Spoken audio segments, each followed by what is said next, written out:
Hi, it's Lindsay from Buy, Sell, Love Durham. Thanks for tuning in to another episode of my Tuesday morning market update. It's my opportunity every week to share with Oshawa, Whitby and Clarington just what's happening with real estate. I'm standing here in front of the gas station, and you can see that the price of gas has come down finally.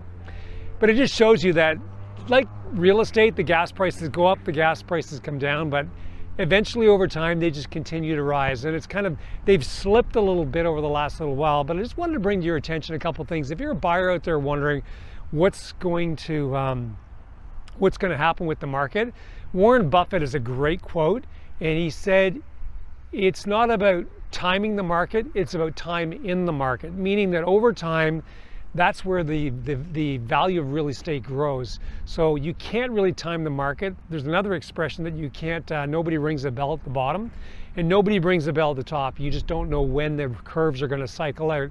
But I had two houses that I noticed that sold on just around the corner from each other. One sold this week, one sold back in October of last year. So the one that sold back in October cracked 1.28 million. The one that sold last week sold for $975. They were very similar houses. Now, if you were to buy that house, if you were a buyer buying the house back in October, the rate you would have paid would have been dramatically lower than now. It would have been probably around the 2% mark for a 3-year term.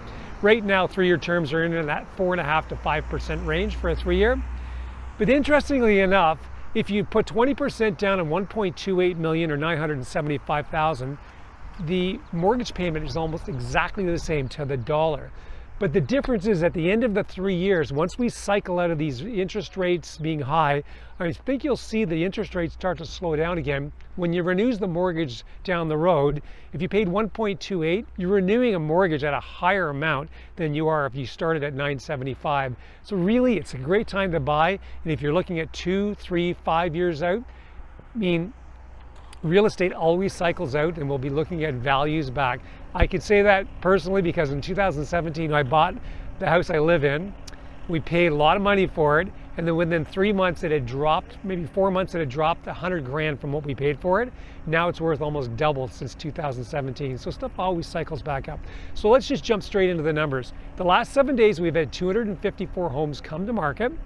That's up 7 from the week before. We've had 62 homes leave the market sold conditionally and 111 homes leave the market sold firm. So we've had 173 homes leave the market sold. That's up 7 from last week. So we're up 7 in houses for sale and we're up 7 in actual sales. Great time to be a buyer. It's also a great time to sell your house too, because there's still a fair amount of activity going out there. The numbers I did this morning showed that the average in Oshawa sold, when a house sells, it's still selling for 5% over asking.